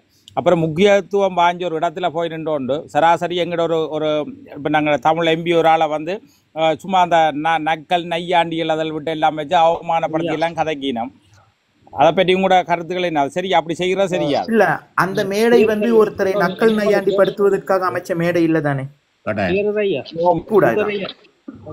எனக்கு ஒரு கேள்வி உங்களுக்கு. ஒரு மேடையை அமைப்பது வந்து நல்ல கருத்துக்கள் நல்ல விழிப்புணர்வுகளை கொடுப்பதற்கே ஒழிய இன்னொரு மனிதர்களையோ அதுக்குள்ள இழுத்து அவர்களை இது பண்ணுவதற்காக அல்ல. அப்படியா செய்திருக்கணும் ஐயா. மிகவும் மக்களை அண்ணாருக்கா சும்மா இருங்க, நாராள் கதைக்கிற சிங்கண்டன் ஐயாவோட கதைக்கிறார். என்னென்னு சொன்னால் அதுக்குள்ள வந்து இப்போ பார்த்தீங்கன்னு சொன்னால் டாக்டரை வச்சு ஒரு நாடகமே போட்டு அவமானப்பட இது உண்மையில வந்து தமிழ உதாரணத்துக்கு ஒரு பெரிய அவர் ஒரு இலக்கியவான் அன்றாரு இலக்கிய மன்றம். அது அந்த மன்றத்தில் வச்சு ஒரு தனிப்பட்ட ஒரு மனிதரை வச்சு நீங்கள் கேவலமா நாடகம் பாட்டு இது போட்டு அதில் கெக்கட்டம் போட்டு சிரிச்சா வந்து எந்த தமிழ் இலக்கிய ஆக்களுக்கான ஒரு புண்பட்ட மனசா இருக்குமே இல்லை. இது உண்மையாக தேவையற்ற ஒரு வேலை. அதில் வந்து ஆளுநர் அரசாங்கத்தால் நியமிக்கப்பட்டவர், அதாவது வந்து ஒரு முதலமைச்சரையே கண்ட்ரோல் பண்ற நிலைமையில இருக்கிறவர். அப்படியானவர் கூட அதுல கலந்து கொண்டு இந்த நக்கல் நையாண்டிகளை விட்டா அதை என்ன செய்யலாம்? நீங்க யோசிச்சு பாருங்க. அப்படி பார்க்க எங்கட டாக்டர் என்ன செய்திருக்கிறார், அதை கூட அவர் சிரிச்சு புன்னாயோட கலந்து செல்றாரு. இதுகளை பார்த்துக்கிட்டு டாக்டரால என்ன செய்ய முடியும்டா, இதெல்லாம் ஒரு சவாலாக எடுத்துக்கொண்டு அவர் அடுத்த கட்டத்தை நோக்கி போகணும். இதெல்லாம் அவருடைய அரசியல் பயணத்துல இதெல்லாம் சும்மா கடுகளவு இல்ல இல்லையா. நான் சொல்றேன் என்னன்னு சொன்னா அவர்கிட்ட பொறுமை, நீங்க முதல் சொன்னாக்கும் இப்பத்தே அவர்கிட்ட பொறுமையும் பாத்தீங்களா? அப்ப முதல் என்று சொல்லியிருந்தா அவர் சண்டை உடிச்சிருப்பார், பிரச்சனை பட்டு இருப்பார். ஆனா செய்ய இல்லை. ஆனா இதை கடந்து சிரிச்சு போட்டு வண்டியை தடையை காட்டி போட்டு சிரிச்சு கொண்டு போறாரு. ஆனா வேறு யார் மட்டும் என்ன செய்வாங்க? அப்ப இதை உங்களுக்கு ஒரு உதாரணமா இருக்கு. ரெண்டாவது, எங்கட கடல்துறை அமைச்சர் சந்திரசேகரம் ஐயா, அவர் ஒரு பெரிய ஒரு நாட்டுக்கே மீன்பிடி அமைச்சர். அவர் இறங்கி கீழே நின்று கொண்டு அவர் ஜூடோ வலை இருக்கிறார், கராட்டி வலை இருக்கிறார், கிட்ட போகாதேங்கன்ற நெய்யாண்டியல் அப்படி அந்த ஓடோட உங்களை கலைப்பேன் கலைச்சா போக இடம் இல்லை. இப்படியான ஒரு வன்மையான வார்த்தைகளையும் வந்து அவையில் வந்து நாங்கள் சமாளித்து பொறுத்து கொண்டு போறேன் ஐயா. இப்போ இதுகளெல்லாம் இப்போ உங்களுக்கு ஒரு எடுத்துக்காட்டாக இருக்குதானே, பார்க்குறீங்கல்ல? அப்போ இவற்றை பொறுமையாக இப்போ நீங்கள் என்ன பார்க்குறீங்க அதோட ஒப்படைக்க? முழுமையாக இந்த இடத்துல நான் ஒன்று சொல்றேன். டாக்டர் அர்ஜுனா அவர்களுக்கு அதிகமாக இன்னும் கடவுள் பொறுமையை கொடுக்க வேண்டும். அவருடைய ஆளுமை தமிழ் மக்களுக்கு சரியான ஆளுமையாக போக வேண்டும். அங்கே பாராளுமன்றத்தில் அவர் எழுப்பும் போது வார்த்தைகள் மக்களுக்கு பிரயோஜனமான வார்த்தைகளும் அவர் மீது பாராளுமன்றத்திலே மரியாதை வரக்கூடிய வார்த்தைகளாகவும் இருக்க வேண்டும். காரணம், போன தடவைகள்லாம் நான் பார்த்தேன், பாராளுமன்றத்திலே இவர் சில இடங்களுக்கு போய் சில காவல்துறை பிரச்சனையாக அந்த பிரச்சனைகள் இந்த பிரச்சனைகள் வரும்போது பாராளுமன்றத்திலே இவரை கூட சிங்கள அரசியல்வாதிகள் என்னென்னமோ பேசினார்கள். நான் அந்த நேரத்துல கூட நான் யோசிச்சேன், என்னண்டா இவர் இதை விட இன்னும் கொஞ்சம் நான் அதிகமாக யோசிச்சு பேசலாம், இவரிடம் ஆளுமை இருக்கின்றது, இவர் பொறுமையாக பேசலாம் என்று கூட நான் தனியாக இருந்து யோசிச்சிருக்கின்றேன். இந்த இடத்துல என்னுடைய பிரார்த்தனை, டாக்டர் அர்ஜுனா அவர்களுக்கு மீண்டும் கடவுள் பொறுமையை கொடுக்க வேண்டும். அடுத்த கட்டத்தை தமிழர்களுக்காக நோக்கி போவதற்கு. ஐயா, இன்னொரு விஷயம் உங்களுக்கு தெரியாம இருக்கு, நான் அதை சொல்றேன். நேற்று முந்தநாள் நடந்த பாராளுமன்ற அமர்வுகள்ல சிங்கள அமைச்சர்கள் நிறைய பேர் அர்ச்சுனாவை பாராட்டி பேசினார்கள். அது பாராளுமன்ற உரையிலையும் இருக்கு ஐயா, அதையும் நீங்க கொஞ்சம் கவனிச்சு கொள்ளுங்க.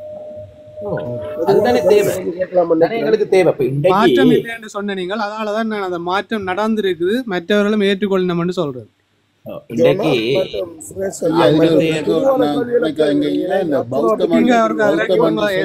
இறக்கி விடுங்க.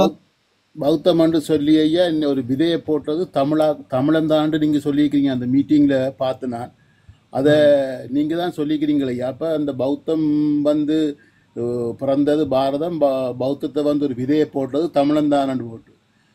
அப்ப அந்த ஜனாதிபதி வந்து முதல் போய் பௌத்தத்துல தான் போய் காலில் விழுந்து மன்னிப்பு ஆசுவாரம் எடுக்கிறாரு. அப்ப பௌத்த ஆக்களே எல்லாரும் சேர்ந்து இந்த பிரச்சனையை முடிக்கலாத ஐயா?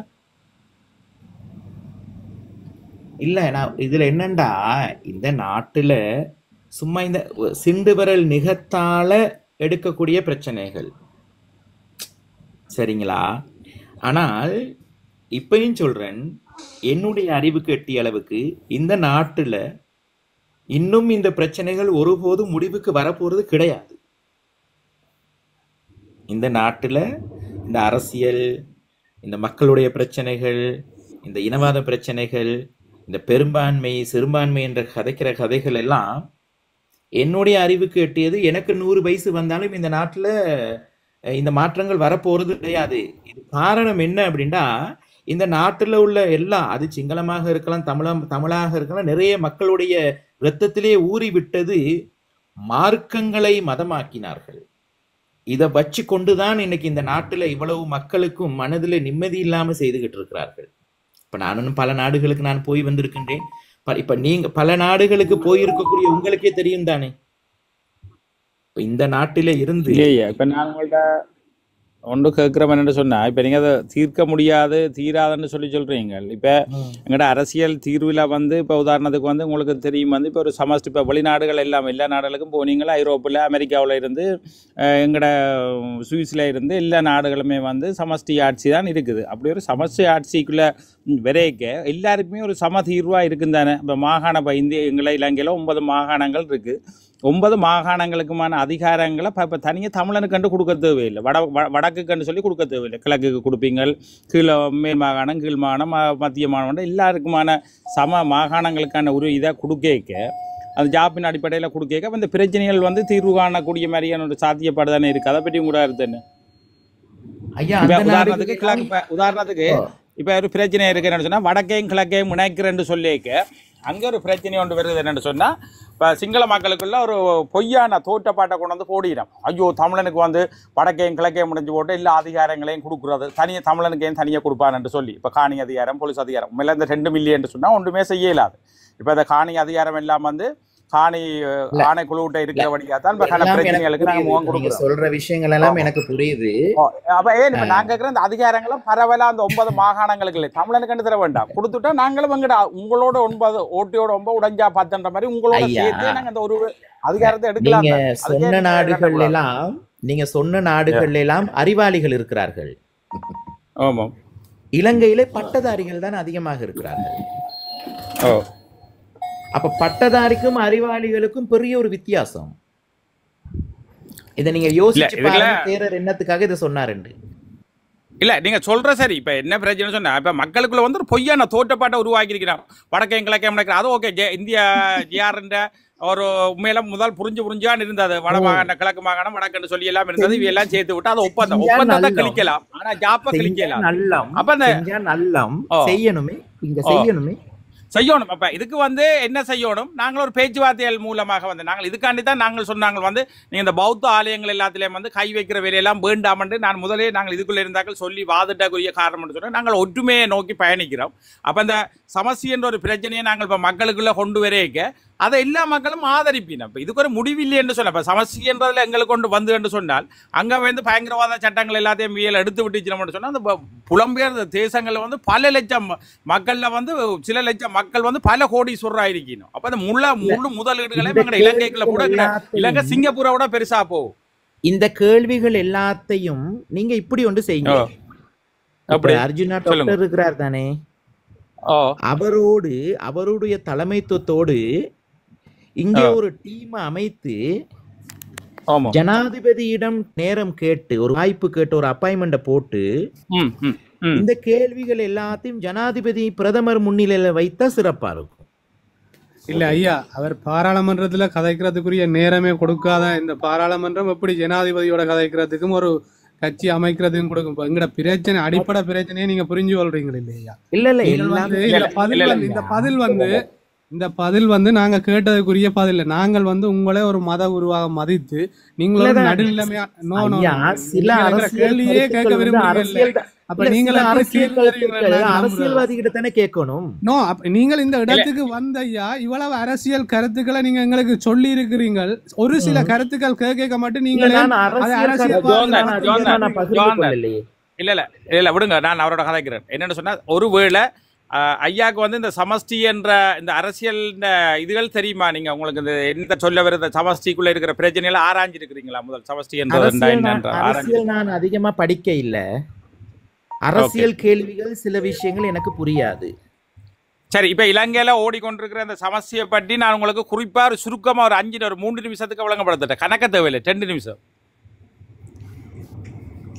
அதுக்கு பிறகு நீங்க சொல்லுங்க, இது எங்களுக்கு இப்படி ஒரு தீர்வு நல்லதா இல்லையான்னு சொல்லி. இப்ப உதாரணத்துக்கு அமெரிக்காவில் வந்து இப்போ சமஷ்டி ஆட்சி நடக்குது. அது எப்படி அந்த சமஷ்டி ஆட்சின்னு சொன்னால், அங்கே வந்து 50 மாநிலங்கள் இருக்குது. அப்போ அந்த 50 மாநிலங்களுக்கும் சேர்த்து ஒரு ஆளுக்கு 2 பேர் படி கொண்டு வந்து வைக்க தான் 2 பேர் படி அந்த அதிகாரங்களை எடுக்கிறதுக்காண்டி கொண்டு வந்து செனட் சபை ஒன்று உருவாக்கி அந்த செனட் சபை தான் இறுதியாக முடிவெடுக்கிறது.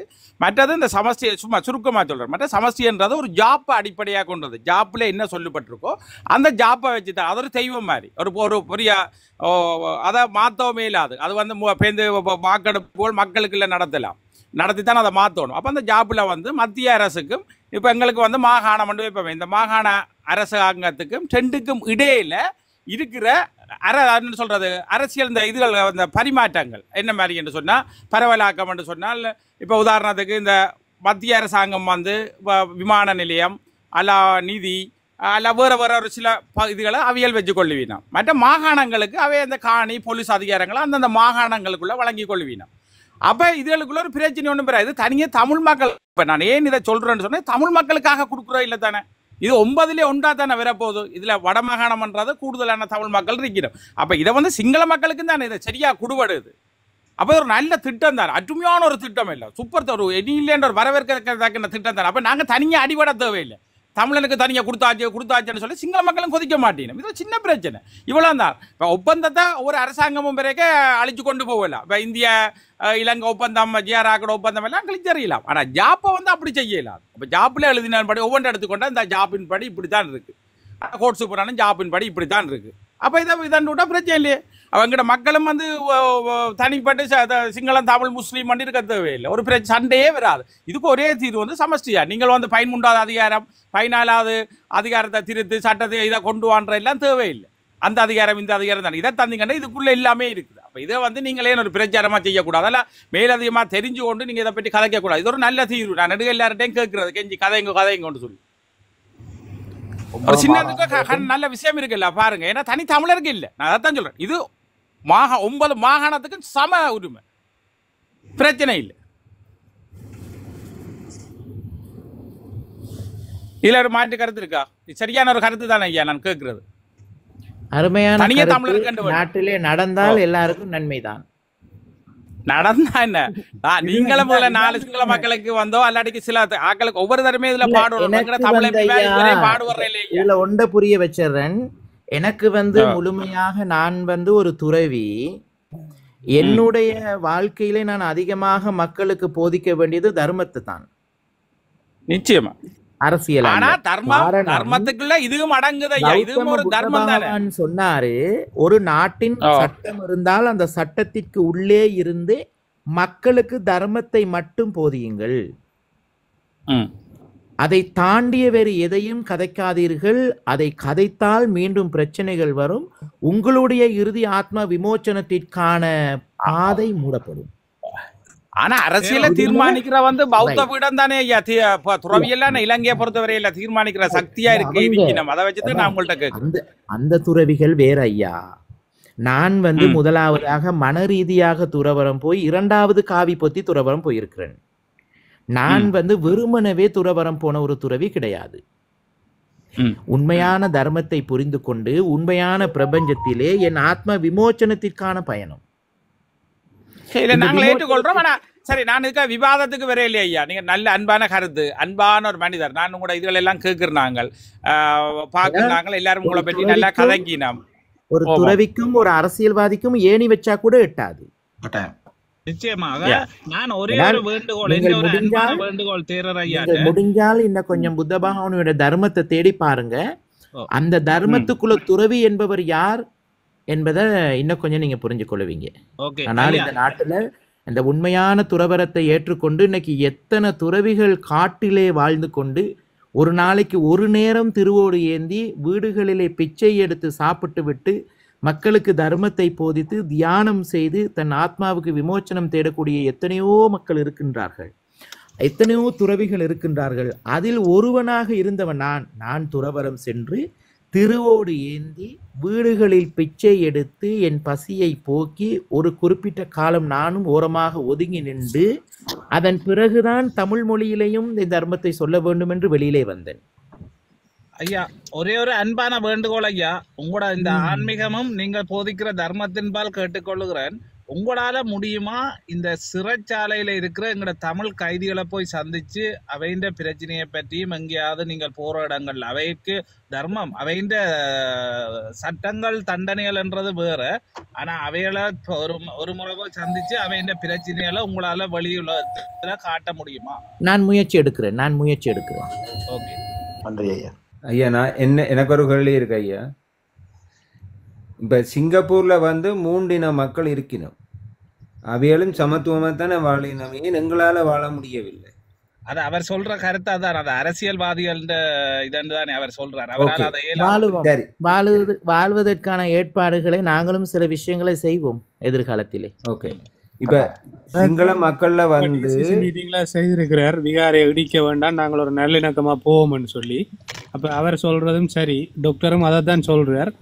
ஒரு கருத்தை தான் டாக்டரும் சொல்றார், நாங்கள் நல்லிணக்கமா வாழணும், எல்லாரும் சமாதானமா வாழணும்ன்றதான் அந்த டிசிசி மீட்டிங்ல நடந்தது.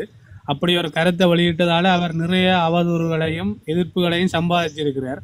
உண்மையாவே ஒரு மதத்துல வந்திருக்கும். அப்ப இல்ல அதைத்தான் நான் சொல்ல வரேன் ஐயா. இப்ப நீங்க டாக்டர் அர்ஜுனாவை பற்றி சில விஷயங்கள், சில கருத்துக்கள் சொல்லிக்க நீங்கள் இதுகளையும் முன்வைக்க வேண்டிய ஒரு தேவை இருக்கு. நிறைய பேர் இருக்காங்க நான் ஃப்ராடோல போறேன்னு சொல்லி. நோ அப்படி நாங்க கருத்து வெளியிடலைங்க ஐயா.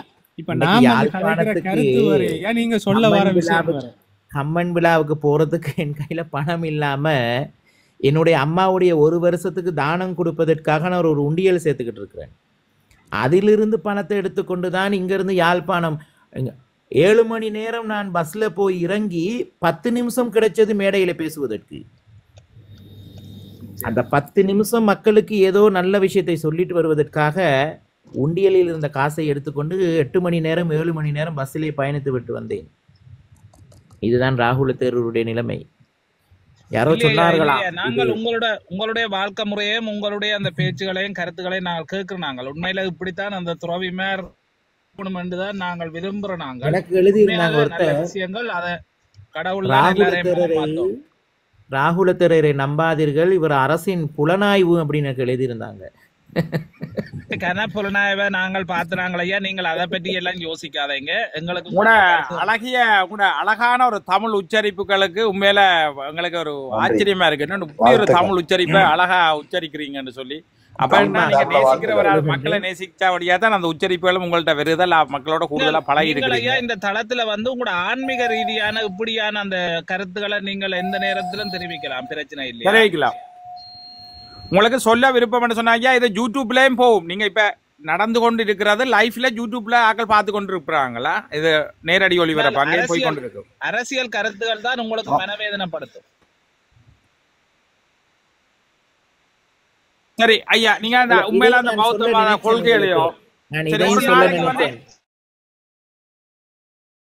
நான் கலைக்கிறேன். என்னண்டா, நாங்கள் வந்து வெள்ளிக்கிழமையிலே ஐயா வெள்ளிக்கிழமையில வந்து நாங்கள் ஹிந்துவை பற்றி கதைக்கிறோம், ஞாயிற்றுக்கிழமை கிறிஸ்டியன்ஸை பற்றி கதைக்கிறோம். நீங்களும் ஒரு நாள் வந்து உங்களுக்கு இந்த பௌத்த நல்ல விஷயம் தானே, பௌத்த இதெல்லாம் பற்றி அதையும் எங்களுக்கு சொல்ல நினைத்தேன். விளக்கப்படுத்துங்களா? நாங்கள் எந்த நாளும் அரசியல் பிரச்சனைகள் அது இதுகளையே கதைச்சு கொண்டு போகாம மன நிம்மதிக்காக வாழ்க்கைக்கு தேவையான நல்ல தத்துவங்களையும் ஒரு நாளைக்கு நீங்கள் கலந்துரையாடல் செய்து கொண்டு போனா இன்னும் சிறப்பா இருக்கும். நாங்க அதான் செய்யறோம். இப்ப வெள்ளிக்கிழமையில நாங்கள் ஒரு மணத்தியாலம் ஐயா இந்த தளத்துல சமயத்தை பற்றி சைவம் இப்ப கிறிஸ்டியன்ஸை பற்றி ஞாயிற்றுக்கிழமை செய்யறோம். நீங்களும் இந்த பௌத்தத்தின் கொள்கைகள் கருத்துக்களை கேட்கறதுக்கு மிக ஆர்வமா இருக்கிறோம். உங்களுக்கு என்ன நாளையில ஏழும் ஒரு பின்னர் இந்த டைமுகளுக்கு இதுக்கு முதல் ஒரு மணத்தியாத்துக்கு முதல் உங்களுக்கு ஒதுக்கி தரோம். அந்த ஒரு மணத்தியாத்துக்கு நீங்க உங்களோட இதுகளை போதீங்க, பிரச்சனை இல்லை. நான் கேட்பேன் சந்தோஷம். இங்க வாதத்துக்கு வேற இல்லை, வாதம் என்ற கதைக்கு இடமில்ல, கேட்டு கொண்டிருப்போம்.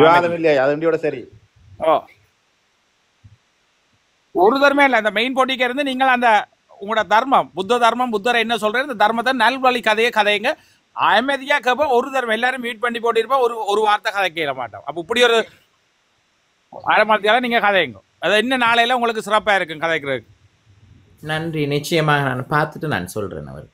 இப்ப இதுல இருந்து விளங்கி கொள்ளுங்க, நாங்கள் எவ்வளவு முக்கியத்துவம் கொடுக்குறோம், எவ்வளவு அன்பா இருக்கிறோம், எவ்வளவு ஒரு மரியாதை தாரம், எவ்வளவு முக்கிய அந்த உங்களை இப்படி ஒன்று செய்யுங்கன்னு சொல்ற அளவுக்குன்னு சொல்லிக்க எங்களோட மனநிலையில நீங்க யோசிங்க. நாங்கள் அதான் சொல்ல, நீங்க ஒரு கதையை நாங்கள் காய்க்க மாட்டோம். எல்லாரும் நீங்க சொல்றதை கேட்டுக்கொண்டு இருப்போம். நான் கூட படிக்க சின்ன வயதுல படிச்சிருக்கிறேன். இந்த புத்த பெருமான் இதுகளுக்கு அந்த காடுகளில் இருக்கிற சூழ உள்ள காடுகளில் இருக்கிற புலிகள் கூட ஒரு காலங்களில் மச்சம் சாப்பிட மாட்டாமல் மிகவும் துன்பப்பட்டதாகவும் அதை வேற காடுகளுக்கு கொண்டே விட சொன்னதாக கூட நான் புத்தர் சொன்னதாகவும் கேள்விப்பட்டேன். சொன்னால் அவற்றை அந்த என்னென்னு சொல்றது, அவற்றை அந்த வைப்ரேஷன் அந்த அதுகளை கூட அப்படி மாற்றினதாமன்னு சொல்லி அப்போ அவற்றை கொள்கைகள் நிறைய இருக்குது, இவ்வளோ கொள்கைகள் இருக்குது. அந்த கொள்கைகளை அமைதியாக கதையுங்க. ஒருத்தர் வார்த்தையில் அரை மணத்தியாலும் 3/4 மணத்தியாலும் எடுத்து வண்டிவாக சொல்லுங்க. அந்த டேட்டை நீங்கள் சொல்லுங்கள், எப்போ வருவீங்க. ஒவ்வொரு கிழமையும் உங்களுக்காக இந்த ப்ரோக்ராம் நாங்கள் தருவோம். கட்டாயம் நான் பார்த்துட்டு நான் பிறகு உங்களுக்கு நான் தெரியும். இது ஒரு நல்லிணக்கம், எங்களுக்குள்ள இருக்கிற ஒரு நல்லிணக்கம், அவ்வளவுதான். அனைவருக்கும் வணக்கம், எல்லாருக்கும் வணக்கம். சாது வணக்கம். உங்களோட கருத்துக்களை கேட்டேன். நல்ல கருத்துக்கள், அந்த ஐபிசியில போன இதுகளும் கேட்டேன். சில விஷயங்கள் ஒரு ஒரு தெளிவில்லாமல் இருக்கே தவிர நீங்க இப்படியான கருத்துக்களை வெளியில வைக்கணும். ஆனால் உங்களுக்கு எதிர்ப்புகள் வருமான்றது நீங்க வந்திருங்கன்னு சொல்றீங்க. நீங்கள் அந்த வேற ஒரு தளத்துல வேற ஒரு நாள் கதைக்கும் போதே நான் உங்கள்கிட்ட ஒரு கேள்வி கேட்கணும்னு வந்தேன். நீங்க இப்படி சமரசமா சில விஷயங்களை கதைக்கும் போது உங்களோட பக்கத்துல இருந்து எதிர்ப்புகள் வராதா என்ற கேள்வி என்ற மனதில் இருந்தது. கட்டாயம் இன்றைக்கு டாக்டர் அர்ஜுனா சில கருத்துக்களை சொல்லிக்கல உடவுல எதிர்ப்புகள் வர்ற மாதிரி உங்களுக்கும் அதே எதிர்ப்புகள் வரும். அதை கடந்து போகணும்ன்றது அந்த தைரியத்தையும் பொறுமையையும் உங்களுக்கு கட்டாயம் இந்த பிரபஞ்சம் தரணும் என்றதை வேண்டிக் கொண்டு ஒரு தெளிவுபடுத்தலுக்காண்டி ஒரு கேள்வியை வைக்கிறேன். என்னென்றால், இந்த நைனாதீவு சாது ஒரு கருத்தை சொல்லி இருந்தவர், என்னுடைய காணி அங்கே இருக்குது, அவர்கள் அந்த காணியில விகாரியை கட்டாமல் பொதுமக்கள காணியில கட்டியிருக்கணும். தான் அதை கேட்டால் அந்த விகாரியை தமிழ் மக்கள்கிட்டயே கொடுப்பேன்ன்ற மாதிரி சொல்லி இருந்தவர். என்ற கருத்து பிள்ளையண்டா சொல்லுங்க சாது சொல்லி இருந்தவர். ஆனால் இன்று அந்த டாக்டர் அர்ச்சனா போய் கதைச்சிருந்தவர் தானே அந்த இப்ப விகாரைக்குரிய சாதுவோட. அப்ப அவையல் சாதுகளுக்குள்ளேயே ஏன் இப்படி முரண்பாடுகள் இருக்கா? ஏன் அந்த சாது விடமாட்டேன்னு அவர் நைனாதீவு சாது சொல்லி இருந்தவர் ஏற்கனவே தனக்கு தெரியாது, தன்னிட்ட அனுமதி எடுக்கல, இந்த விகார அனுமதி எடுக்கலைன்னு. அப்ப இந்த சாது எல்லா சாதுகளுக்குள்ளயுமே பிரச்சனை, நான் பெருசு நீ பெருசுன்ற பிரச்சனை இருக்கா? ஒரு ஆள் சொல்லி ஒரு ஆள் கேட்க மாட்டினோமா? இப்ப நாங்கள் போய் எங்க முடிவெடுக்கிறன்ற ஒரு தெளிவு வேணுமல்லோ, அதுக்காண்டித்தான் கேட்கிறேன். நிச்சயமாக நீங்க கேட்டது அருமையான கருத்து. ஆனால் சாதுமார்களுக்குள்ள அநேகமாக பிரச்சனைகள் இல்லை. காரணம், இப்போ எனக்கு குரு ஒருத்தர் இருக்கிறார், என்னுடைய குருவுக்கு இன்னொரு குரு ஒருத்தர் இருக்கிறார். அப்போ நாங்கள் எது செஞ்சாலும் மேல் குருகிட்ட கேட்டுட்டு தான் நாங்கள் அடுத்தடுத்த கட்டங்களுக்கு போவோம். அதே மாதிரி இப்போ தையட்டி திசை விஹாரைக்கு வந்திருக்கிற தேரர் ஆரம்ப காலத்தில் அந்த விஹாரைகள் கட்டுமானப்படி தொடங்கும் போது கொழும்புல இருந்து இராணுவத்தின் ரீதியாக கூட்டிட்டு வந்தவர் தான் அந்த தேரர். அப்பொழுது அந்த தேரர் வந்திருந்தாலும் அந்த தேர் சரியென்றா திஸ்ஸவிஹாரைக்கு வந்த தேரர் நைனாதீவுக்கு போய் நைனாதீவு பெரிய தேரரை சந்தித்து அவருடன் கலந்துரையாடல் செய்து அவர் அனுமதி கொடுத்திருந்தாதான் அவர் அங்க இருந்திருக்கணும். அவர் அனுமதி கொடுக்கலன்னா அவர் அங்க இருந்திருக்க இயலாது. அப்ப இப்ப அதுதான் இப்ப அந்த தேரர்களுக்குள்ளேயும் இராணுவத்துக்குள்ளேயும் இராணுவம் தங்களுக்காண்டி தேரர் மேல வச்சிருக்கின்றதையும் இது உண்மையிலேயே தர்மத்தை போதிக்கிற தேரர் மேல வேறு என்றதையும் நீங்க சொல்ல வாரீங்களா? ஆமா, அதான் உண்மை. இப்ப இதுக்கு நாங்கள் தமிழ் என்ன நீங்க சொன்ன மாதிரி அந்த பாக்கு வட்டிகளே அம்பிட்ட பாக்கு மாதிரி இதுக்கு நாங்கள் நாங்கள் என்ன தமிழர்கள் செய்யணுமெண்டா வந்து இதுக்கு அதான் சாது. நாங்க என்ன செய்யணுமெண்டா நாங்க தேரர்மார் மத்தியில போய் இத பேச இயலாது. இப்ப ம்ஹும். இதை நான் ஆரம்பத்திலே சொன்னேன். இது உரிய சட்டம் படித்து விட்டு ஒவ்வொரு பதவியிலே இருக்கக்கூடிய அந்தந்த பதவியில இருக்கிறவங்கள்ட்ட போயிட்டு நாங்க கேட்கணும் கேள்வி.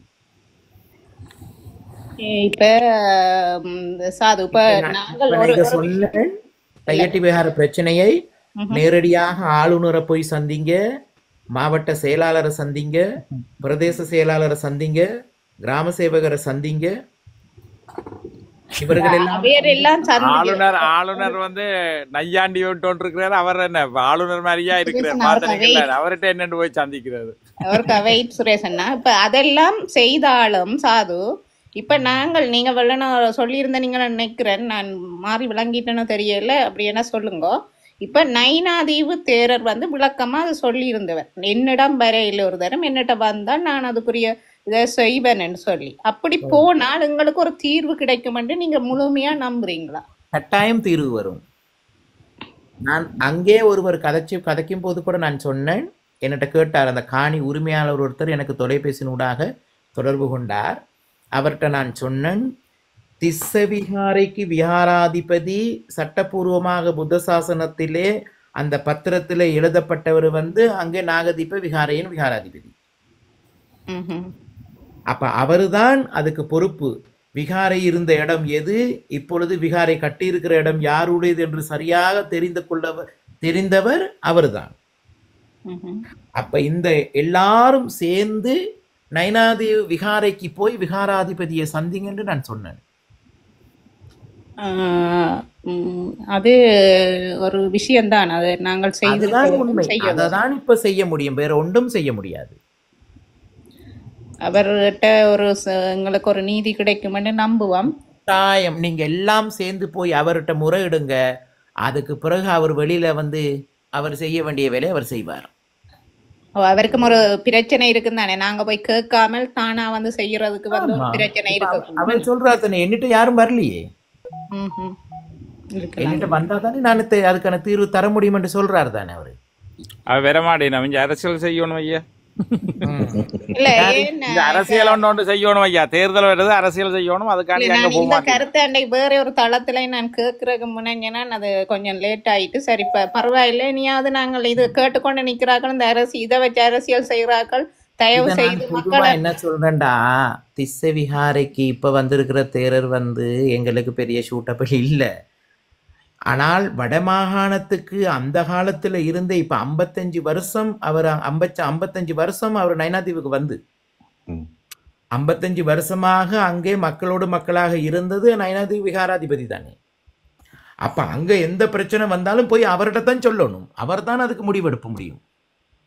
எங்களுக்கு தெரியாதானே ஐயா. இப்ப எங்களுக்கு இப்ப இந்த பௌத்தத்துக்குள்ள இருக்கிற இல்லம்மா, விஷயங்கள் தெரியாதானே ஐயா. அதுக்கு முன்னவே இப்ப இந்த போராட்டம் நடத்துறவங்களுக்கு இடையில பேர் என்னட்ட கதைச்ச போதே நான் சொன்னேனே அம்மா.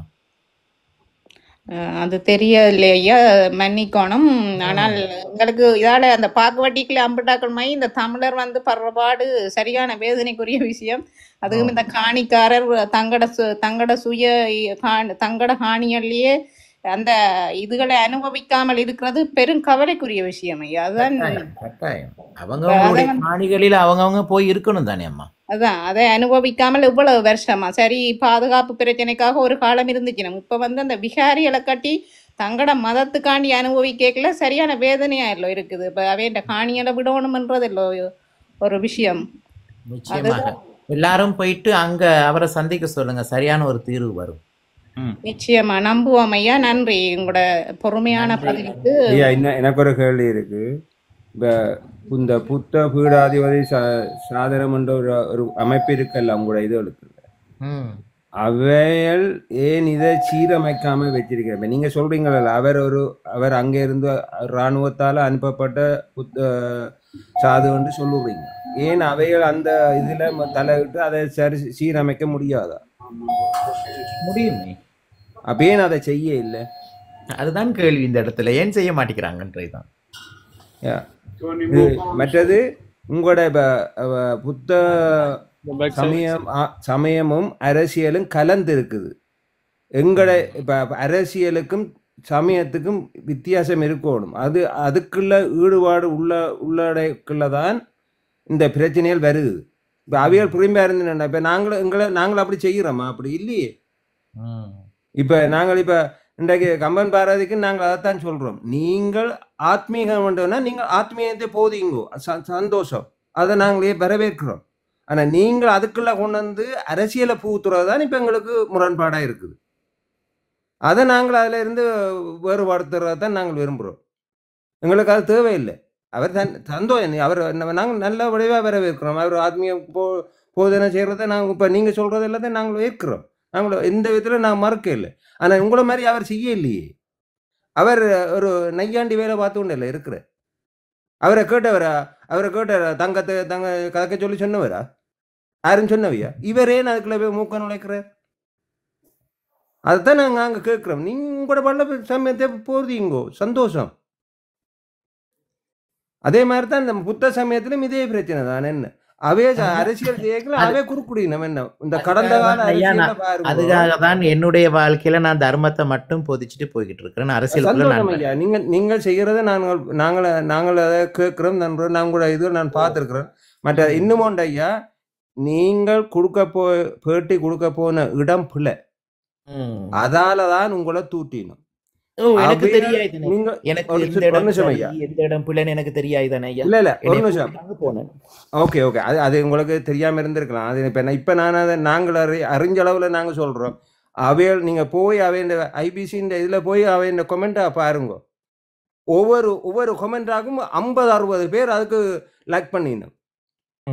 அவ ஒரு இதுல 700 லைக் பண்ணிருக்கு. 700 இதுவும் டவுனா தான் போயிருக்குது. நீங்க போய் பாருங்க. அதுல அவ்வளவுத்துக்கு கேவலமா இருக்கணும். அவ்வளவுத்துக்கு ஒரு கேடு கட்ட ஒரு ஊடகம் என்றால் அதுதான். நீங்க படிவா போய் பாருங்க. அதுல பார்த்துட்டு போங்க நான் நினைக்கிறேன். எல்லா ஊடகங்களும் அப்படிதான் இருக்குது. ஆனா ஊடகத்துக்குள்ள போய் நான் நல்ல கருத்தை மட்டும் சொல்லிட்டு வந்திருக்கிறேன், அவ்வளவுதான். அது நல்ல விஷயம். ஆனா உங்களுக்கு அந்த பாக்குவாட்டி கதை சொன்னீங்கல்ல, இதுதான் அதுல முக்கிய பிரச்சனையா இருக்குது. ரொம்ப ரொம்ப நன்றி. நீங்கள் எல்லாம் நன்றி ஐயா. நன்றி ஐயா. நல்ல சந்தோஷம் ஐயா உங்களோட கதைச்சதுக்கு. நீங்க வாங்க, ஒரு டைமை கொடுங்க. சுரேஷ் அதை கணக்கில் எடுத்து மன்னிச்சு கொள்ளுங்க ஐயா, நாங்கள் என் பிள்ளையா காய்ச்சிருந்தால்.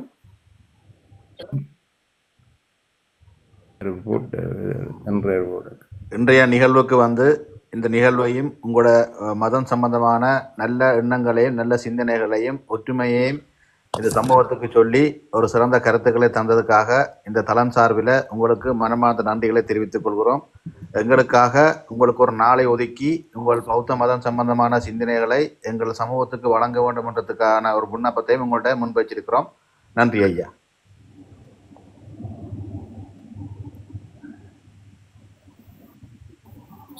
ஐயா நிக்கிறீங்களோ? ஒருக்கா எனக்கு ஒரு சந்தர்ப்பம் தாங்கோ சாது, நான் ஒரு விஷயத்தை சொல்ல மறந்துட்டேன். அந்த நீங்க டாக்டருக்கு ஒரு முதல் ஒரு கொமெண்ட்ஸ் எழுதினதுன்னும் டாக்டர் அதை ஒரு கொமெண்ட்ஸ் எழுதினதுன்றதையும் நீங்க சொல்லியிருந்த. நீங்கள் நான் என்னத்தை சொல்றேன் என்றால், என்னுடைய நிலையில நான் அப்படி இருந்திருந்தால் ஏன் அப்படி எழுதினான்னு நான் யோசிச்சு பார்த்தேன். என்னண்டா இப்ப அவர் அவருக்கு நீங்கள் அவர்கிட்ட இதை பார்த்தீங்களோ தெரியல, எங்கட பக்கத்தால இவர் சிங்களவர்களால் இறக்கப்பட்ட ஒரு ஆள், அரசாங்கத்தை இறக்கப்பட்ட ஒரு ஆள் என்று சொல்லி இன்று வரைக்கும் அவர்களே ஒரு சந்தேகம் இருக்குது எங்களுடைய வைக்கிற கருத்து.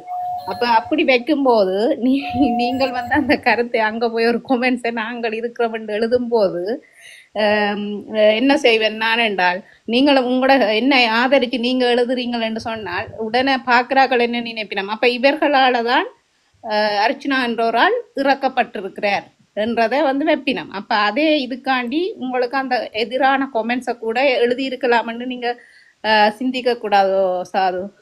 பிறகு தனியாவது என்ன தொடர்பு கொண்டு பேசியிருக்கலாமே அப்ப. அதுக்கான சூழல் அவருக்கு இல்ல இல்லையா? அவர் இன்று வரைக்கும் இங்க பாருங்க, நாங்கள் இவ்வளவு நின்று இதுல கதைக்கிறோம், ஒரு நாள் கூடி இவ்வளவு கோல் அடிச்சிருக்கிறோம், இவ்வளவு கொமெண்ட்ஸ் இதுகள் எல்லாம் போட்டிருக்கிறோம், இதுவரைக்கும் ஒரு நாள் கூடி கதைச்சது இல்லை. இதுல யாரும் கதைச்சிருக்கிறோம் கேளுங்க. உலகம் 1000 சொல்லும். இப்ப எனக்கெல்லாம் எவ்வளவோ சொல்றாங்க, உலகம் 1000 சொல்லும். இல்ல அவர் இப்பதான் பண்பட்டு கொண்டு வரார் சார். அதுதான் மடியில் கனம் இருந்தா வழியில் பயம் இருக்க வேண்டும். அவர்கிட்ட அது இல்லாதபடியா தான் இப்ப வரைக்கும் தெளிவா இருக்கிறார். என் மடியில் கனமில்லை, நான் பயப்படாமல் நான் பயணிக்கின்றேன். இல்ல கட்டாயம் அவர் உங்களை அவதானிச்சுட்டு ஒரு நாள் தொடர்பு கொள்ளுவார். எனக்கும் எப்படி எப்படியோ எழுதுவாங்க. அவங்களால அனுப்பியிருக்கிறான், இவங்களால அனுப்பியிருக்கிறான், மைந்த விட்டாங்களா கோட்டா விட்டாளான்லாம் எனக்கு எழுதியிருப்பாங்க. ஆளும் கிடையாது, நான் கௌதம புத்தபவனுடைய ஆளு. அவ்வளவுதான். இல்ல நான் அந்த கொமெண்ட்ஸுக்கு தான் சொன்னேன். நான் அது எல்லாரும் எனக்கும் தெளிவு. நன்றி நன்றி.